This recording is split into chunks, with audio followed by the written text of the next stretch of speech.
Nous, on fait ce qu'il faut pour Dati. Je suis finalement assez satisfait de pouvoir enfin m'exprimer après avoir subi pendant plus de 3 mois, jusqu'à ces derniers jours, un déferlement de mensonges. Je parle sous serment, vous parlez aussi sous serment, je pense, non? Non, vous avez le droit.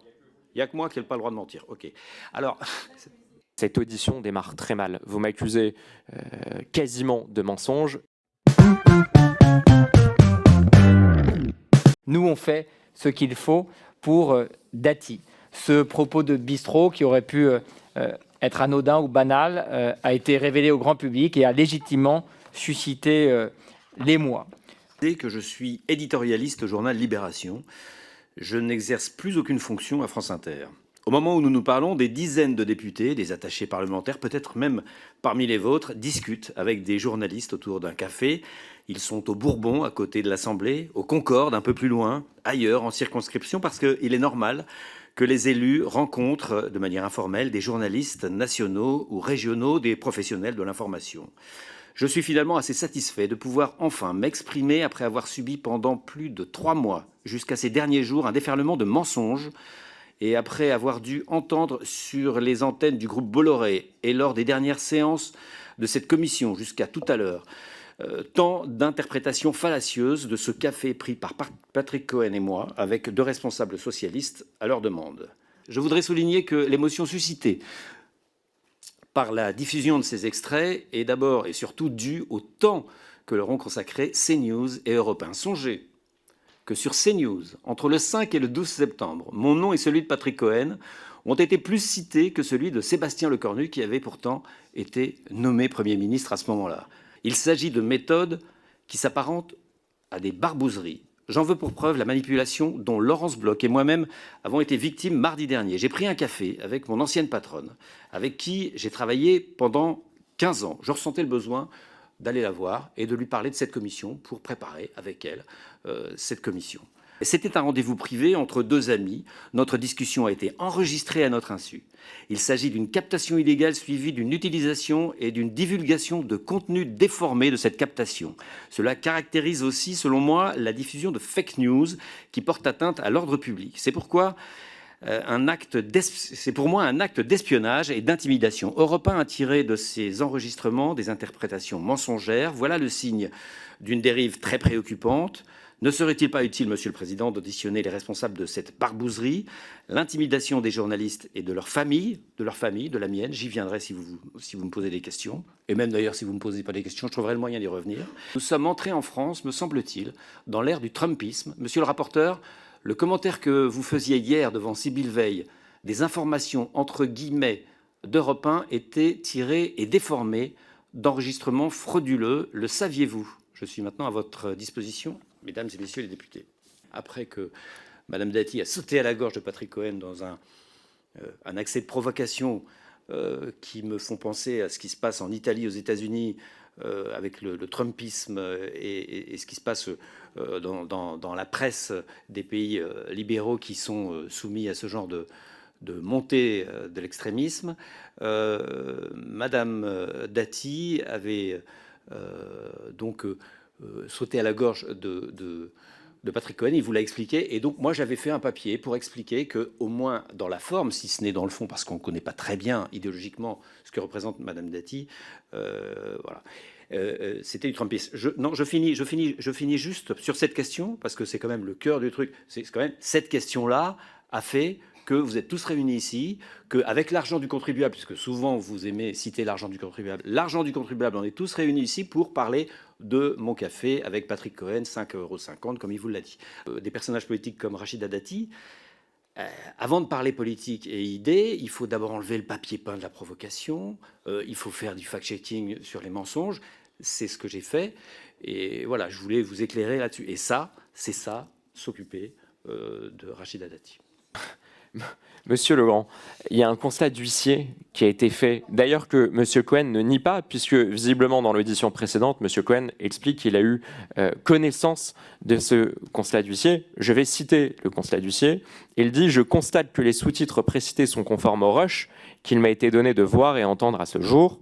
À titre complémentaire, j'atteste de la conformité des propos rapportés dans l'article publié le 5 septembre 2025 sur le site de la société requérante et intitulé « Révélation ». Alors, monsieur le rapporteur, vous faites plusieurs erreurs. Je vais mettre ça sur le coup de l'erreur plutôt que du mensonge. Vous faites plusieurs erreurs. Le constat d'huissier se base sur un autre extrait, celui où il y a 11 points de montage. Cette audition démarre très mal. Vous m'accusez quasiment de mensonge. Je rappelle que vous êtes sous serment, que la moindre déclaration mensongère est passible de 5 ans d'emprisonnement et de centaines de milliers d'euros d'amende. Je vais vous citer la suite de ce constat d'huissier, puisque vous semblez en douter. À titre complémentaire, j'atteste de la conformité des propos rapportés dans l'article publié le 5 septembre 2025 sur le site de la société requérante et intitulé « Révélation ». Patrick Cohen et moi, on fait ce qu'il faut pour Dati. Patrick Cohen et moi, on fait ce qu'il faut pour Dati. J'ai expliqué ce qu'il y avait dans mon papier et malheureusement, avec ces montages, on ne voit que mon propos et pas le propos des socialistes. Ces 11 points de montage font apparaître que j'ai l'air, du coup, de donner un cours ou de donner un conseil ou de comploter selon...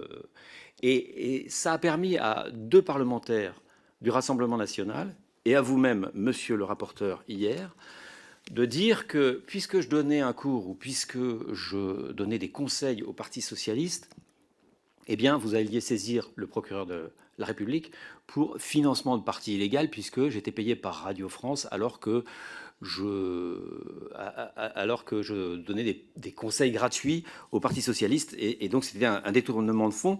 Votre affirmation repose sur une base factuelle fausse. Est-ce que vous pouvez continuer à dire qu'il y a eu montage, que la phrase « Nous, on fait ce qu'il faut pour Dati, Patrick, en l'occurrence Patrick Cohen et moi », vous choque parce qu'elle a été montée, alors que 1, le rush complet a été publié sur les réseaux sociaux, et que 2, un constat d'huissier a été fait sur l'intégralité de la vidéo qui explique que ce n'est pas fallacieux, qu'il n'y a pas de trucage, et que les propos ont bien été tenus par vous, monsieur Legrand. L'huissier dit que mes paroles correspondent aux sous-titres. L'huissier ne dit rien de ce qui a été supprimé. Et le rush dont vous me parlez montre effectivement que c'est une discussion à bâton rompu. J'ai lu un certain nombre d'articles qui expliquent que, par exemple, Madame Laurence Bloch, ancienne directrice de France Inter, vous conseille, vous aurez coaché pour cette audition, vous conseillant de justifier ou d'admettre à minima une maladresse. Est-ce que devant nous, devant les députés qui sont présents cet après-midi, vous convenez à minima d'une maladresse, ou est-ce que vous persistez à dire la phrase « choc » parce qu'elle a été montée dans votre propos liminaire? Vous faites référence à ce rendez-vous, monsieur Aloncle. Vous êtes au courant que ce rendez-vous a été enregistré? Vous êtes au courant qu'il y a un enregistrement qui a été fait? Est-ce que vous savez comment cet enregistrement a été fait? Pourquoi cet enregistrement a été fait? Par qui cet enregistrement a été fait? Dans d'autres circonstances, je dirais qu'on ne doit pas révéler ses sources. Comme je dénie le statut de journaliste à ceux qui ont fait ça, d'ailleurs ils n'ont pas, ils n'ont pas respecté les règles, je vous demande si vous savez que ce que vous avez commenté est basé sur une infraction. J'ai dit, Madame Bloch et moi, on préparait cette audition, on discutait, je lui demandais des conseils, et elle me dit, on a un peu fait le tour de tous ceux qui étaient là, de vous tous, et elle m'a dit à ton avis, qui va plutôt vous soutenir, vous défendre? Et compte tenu de la proposition de loi sur la presse qu'a proposé récemment monsieur Emmanuel Grégoire, une proposition de loi que je trouve assez positive, si vous voulez qu'on la détaille, on pourra le faire, je me disais que peut-être on aurait une oreille attentive. Mais c'est tout. C'est tout. Et je crois lui avoir dit, de toute façon, je crois qu'il ne vient jamais, il a autre chose à faire, il est en train de négocier avec les écologistes, il ne vient jamais. Je n'ai pas appelé monsieur Aloncle, je parle sous serment, vous parlez aussi sous serment, je pense, non? Non, vous avez le droit. Il n'y a que moi qui n'ai pas le droit de mentir. OK. Alors... Monsieur Legrand, est-ce qu'à un moment, vous allez arrêter de me mettre en cause sur des propos que j'ai tenus, sachant que je ne fais que relayer des articles de vos confrères, je ne fais que relayer, et d'ailleurs j'en profite aussi, celui qui vous a précédé, monsieur Cohen, expliquait qu'il y avait eu près de 900 articles sur la fameuse affaire Patrick Cohen et Thomas Legrand, et vous expliquez que c'était simplement une sorte de cabale suscitée par CNews et qu'il n'y avait eu quasiment que CNews qui en avait parlé. C'est vos propos liminaires. Bon, Monsieur Cohen expliquait qu'il y avait eu un émoi généralisé dans toute la presse, qu'il y avait eu près de 900 articles. Donc, me faire écho de ces articles-là en tant que représentant du peuple et vous poser ces questions sans aucune forme de dénigrement ou de diffamation, je vais simplement vous demander de répondre à la question, est-ce que vous avez tenu oui ou non ces propos? Si vous affirmez ne pas les avoir tenus, est-ce que vous comptez attaquer vos confrères d'Europe 1 en justice? Alors, sur les 900 articles, Patrick Cohen a bien détaillé que quasiment tout était du fait du groupe Bolloré, des titres du groupe Bolloré. En tout cas, c'est les chiffres qu'il a et qu'on a en commun. Et voilà. Deuxièmement, est-ce que les propos que vous avez tenus, les citations, alors je dois dire que peut-être que je ne m'en souviens pas, mais c'est tout à fait possible que Laurence Bloch, dans un café préparatoire, se demande est-ce que ça vous étonne et est-ce que ça vous choque, se demande et me demande qui parmi vous sera plutôt contre ou avec, et est-ce que c'est possible qu'elle m'ait demandé ça? Oui, peut-être. Maintenant, vous n'avez pas répondu à ma question. Je sais, vous avez dit tout à l'heure, c'est pas à nous de poser des questions, mais là, c'est un peu grave, monsieur le rapporteur. C'est un peu grave. Vous savez que tous vos commentaires en ce moment sont basés sur un enregistrement. Est-ce que vous savez qu'il y a un enregistrement? Pardon. Mes commentaires, monsieur Legrand, je vois d'ailleurs votre pratique de journaliste, pratique aussi de Patrick Cohen. Je vais vous répondre, mais c'est à nouveau pas le lieu. Le lieu ici, en commission d'enquête, c'est que vous répondiez aux questions du rapporteur et des députés qui sont présents, mais je vais quand même vous répondre. Mes propos sont basés sur des articles qui ont été rédigés par certains de vos confrères, en l'occurrence Europe 1. Parce que là, c'est un petit peu grave. Je prends un ton un peu plus de gravité. Je rappelle que je prends un café avec mon ancienne patronne, qui est aussi une amie, dans son quartier, dans un café. Nous nous sommes mis d'accord pour ce café sans trop de précautions, parce que nous sommes envoyés des SMS. Et il y avait quelqu'un qui nous a enregistrés. Donc ça, excusez-moi, mais on arrive à un point de gravité que, me semble-t-il, dans l'histoire récente, dans l'histoire depuis l'après-guerre du journalisme français, on n'avait jamais atteint. Je vous informais simplement, puisque vous usez et abusez... Si je réponds... là, je réponds. Vous usez et abusez de ces papiers d'Europe 1. Je vous informe simplement, si vous ne le savez pas, que vous le faites sur une base qui est factuellement fausse et qui est juridiquement répréhensible. Je vous informe. Et je vous conseille d'ailleurs d'arrêter, parce que c'est faux et c'est sur une base d'espionnage. Ma dernière question sur la fameuse phrase « Nous, on fait ce qu'il faut pour Dati, Patrick et moi », j'ai pas posé des questions sur la méthode. À chaque fois, vous me répondez sur la méthode, sur le fond du propos. Et je vous assure que j'étais certain que vous alliez faire un minima amende honorable et nous dire « Effectivement, je n'aurais pas dû tenir ces propos devant des cadres du Parti socialiste, je suis un journaliste, j'ai des règles de déontologie, c'était une maladresse à minima. » J'étais persuadé que vous alliez nous dire ça et vous continuez, comme M. Cohen, qui n'a pas tenu ses propos mais qui en a été témoin, à nous dire « Eh bien, au fond, je ne regrette rien, la phrase est choquante parce qu'elle a été montée, alors que le constat du dossier dit l'inverse. » Est-ce que, et ce sera ma dernière question, est-ce que vous maintenez cette version ou est-ce que vous exprimez à minima une forme de regret sur cette phrase qui a été prononcée? Vas-y, monsieur Legrand, il pourrait répondre plus largement. Alors donc, en réalité, quand monsieur le rapporteur, on ne répond pas à la question de la façon que vous le souhaitez, vous la reposez.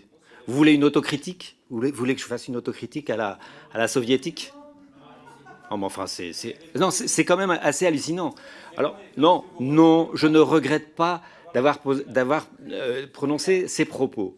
La seule chose que je regrette, c'est qu'ils aient été filmés et qu'ils aient été montés. Voilà. Dans les débats sur Europe 1 et sur CNews, il était dit que cette association était faite pour que les socialistes puissent m'enrichir, que les socialistes puissent donner de l'argent à mon association pour que je dise du bien des socialistes dans Libération ou à France Inter. La teneur des débats était absolument incroyable. Ma femme, qui n'a rien à voir avec tout ça, a reçu des milliers et des milliers de messages, dont des menaces de mort. Elle a dû porter plainte parce qu'elle a été menacés de mort. Si on fait le total, l'enregistrement d'une conversation, excusez-moi, Monsieur Ballard, cher confrère, oui. Si on fait, je fais votre travail, Monsieur le Président, si on fait le total de l'enregistrement frauduleux, de ces attaques envers ma famille, des heures et des heures, des jours et des jours de bashing, de surexposition de ces affaires, on a un tableau qui devient inquiétant pour la pratique de la presse. Vous faites partie d'un mouvement politique qui est allié au Rassemblement national. Les sondages sont très bons pour vous. Vous allez peut-être avoir des responsabilités dans l'exécutif, vous allez peut-être être au pouvoir.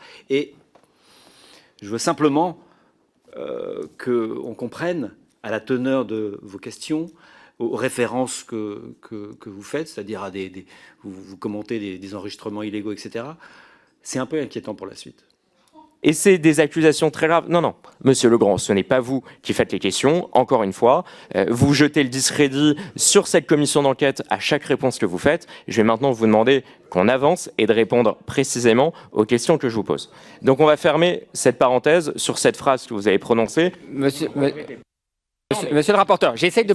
Non mais, c'est parce que c'est... Je suis interrompu à chaque fois. Non, vous n'êtes pas interrompu. Je dis juste que c'est mon rôle de présider cette commission d'enquête. Donc on va avancer. Laissez-moi présider et poser vos questions. J'essaie depuis le début, quand je considère que M. Legrand ne vous répond pas directement aux questions, de lui demander de vous répondre. J'essaie d'organiser, de modérer les débats. Chacun son rôle. Allez-y pour les questions. Et je demanderai à M. Legrand de vous répondre précisément. Allez-y, Monsieur le rapporteur. Merci, Monsieur le Président. Question précise. Il y a une autre phrase qui a retenu l'attention. Je vous cite, c'est en évoquant les différents scénarios possibles pour la prochaine élection présidentielle. Et vous expliquez, à moins que vous remettiez en cause à nouveau l'enregistrement, Glucksmann-Le Pen, ce n'est pas fait. Philippe Le Pen, c'est fait.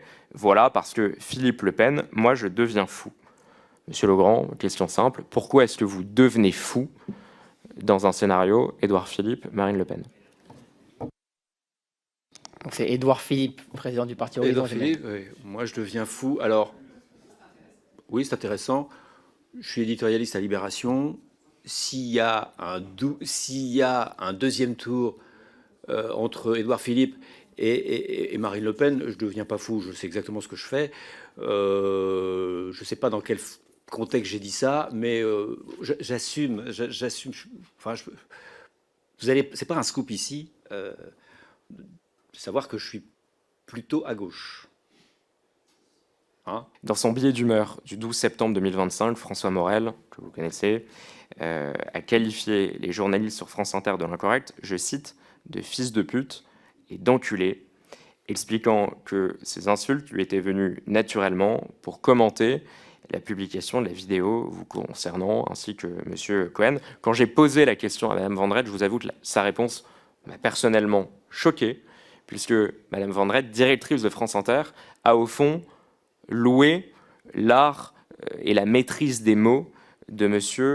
François Morel. Bon, l'art et la maîtrise des mots, quand on désigne quelqu'un à l'antenne devant des millions d'auditeurs avec un caractère diffamatoire et insultant profond pour lui et pour une bonne partie d'ailleurs de sa famille, de fils de pute et d'enculé, est-ce que vous condamnez ces propos qui ont été tenus pour vous défendre, visiblement, mais qui ne vous engagent pas? Qu'est-ce que vous en pensez? On m'avait aussi prévenu, fais attention, dans une commission d'enquête comme ça, d'une commission parlementaire, le second degré, c'est pas possible. Même le premier degré et demi, c'est pas possible. Et donc, vous voulez que je commente pas une insulte. Vous voulez me faire le texte en plus? Non, laissez-moi le texte de ma réponse quand même. François Morel, je ne sais pas si vous l'écoutez régulièrement, mais c'est quand même le comble de la finesse et de la délicatesse. Madame Parmentier, ouais.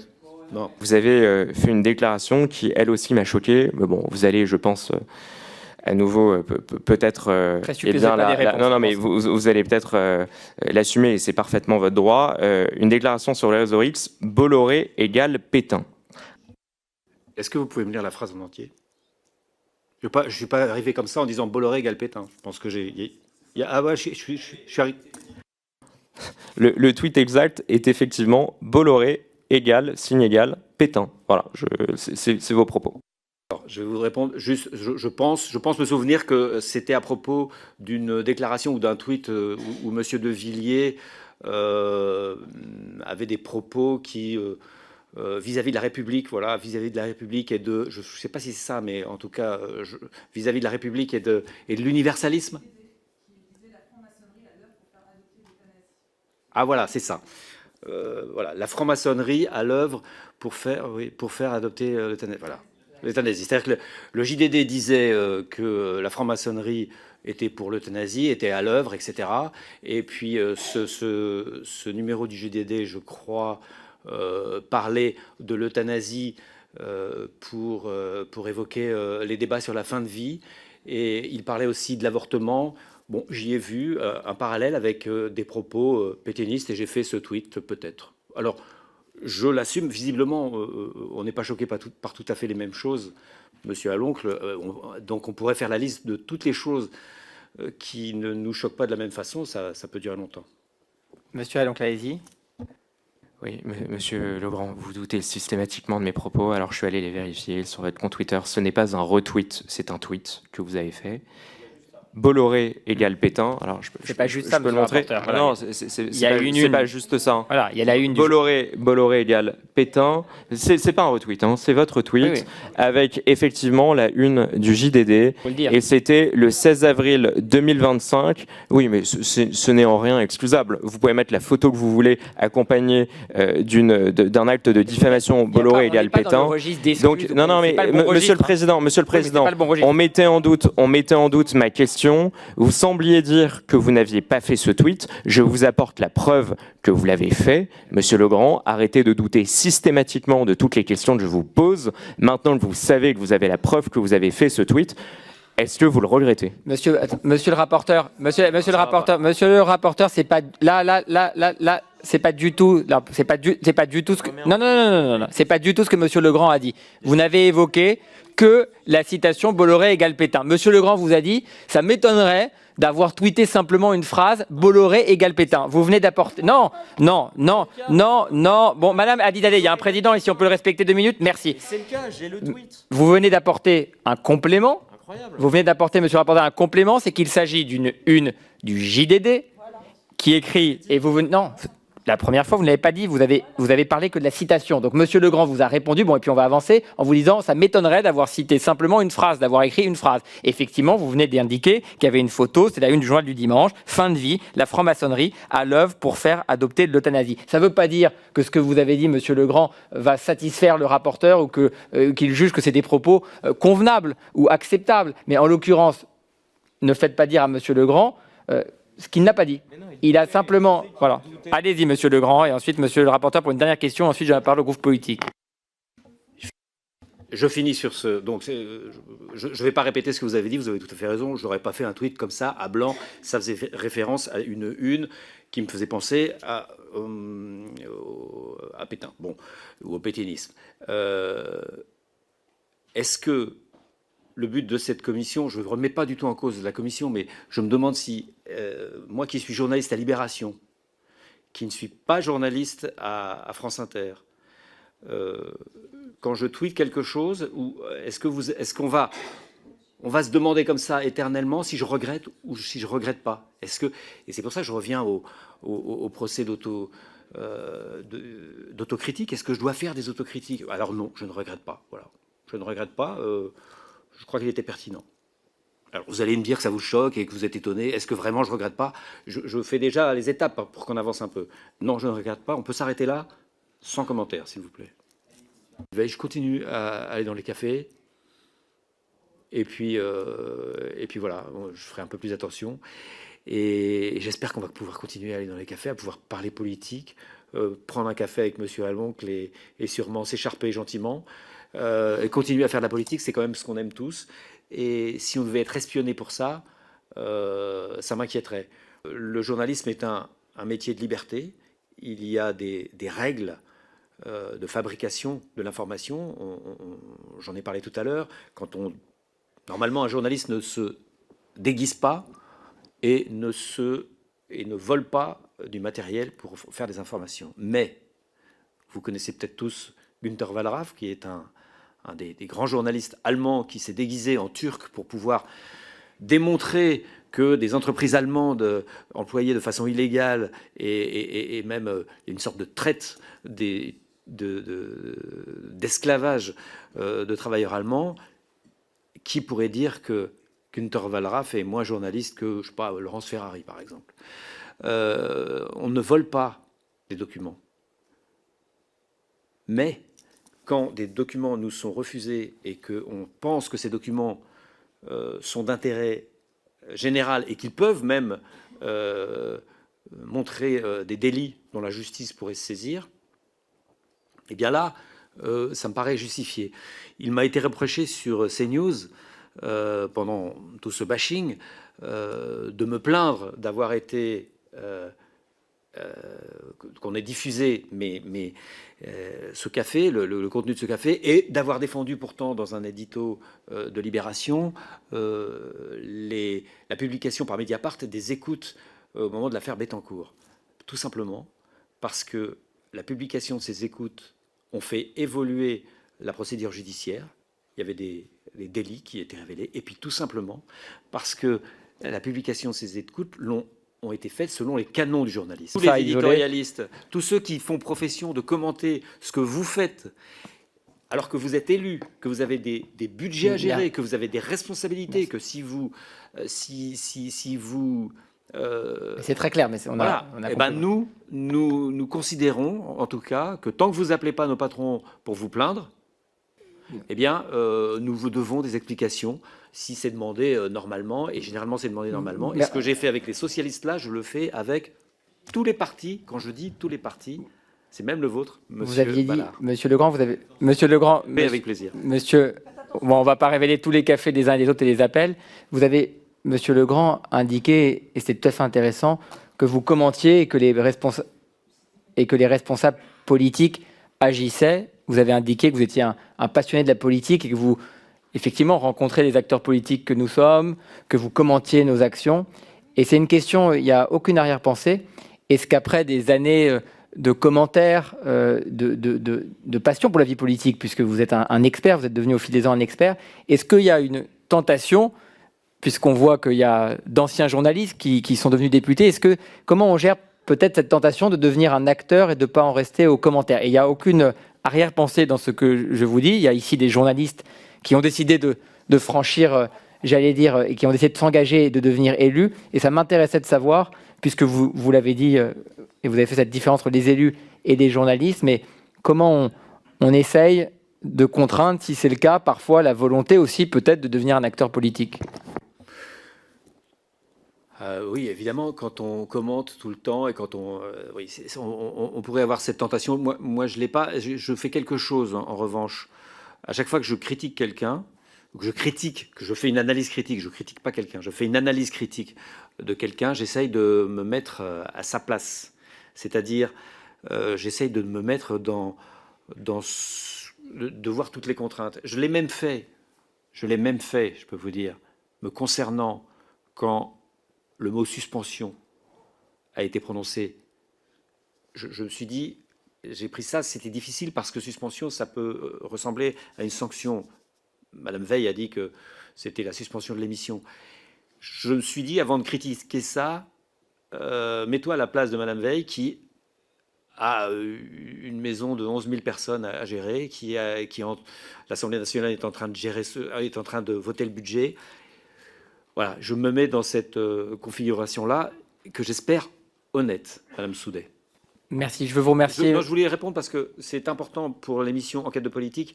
Vous disiez, Monsieur Ballard, qu'elle vous paraissait orientée. Vous êtes au Front National. Heureusement qu'en écoutant une émission qui, me semble-t-il, je ne sais pas si elle est orientée, mais qui est honnêtement faite, elle vous semble orientée. J'ai fait, par exemple, c'était des ismes. Effectivement, sur mes émissions sur le nazisme, je n'ai pas pris de chercheurs nazis. Merci. Nous avons commencé ce matin avec le progressisme. On conclut avec le conservatisme. Je voulais vous remercier, Monsieur Legrand, d'avoir répondu à nos questions. Franchement, je ne sais pas, je vais lire demain avec mes collègues les commentaires, parce que peut-être qu'en lisant les commentaires, on va arriver à comprendre ce que vous êtes en train de faire au juge.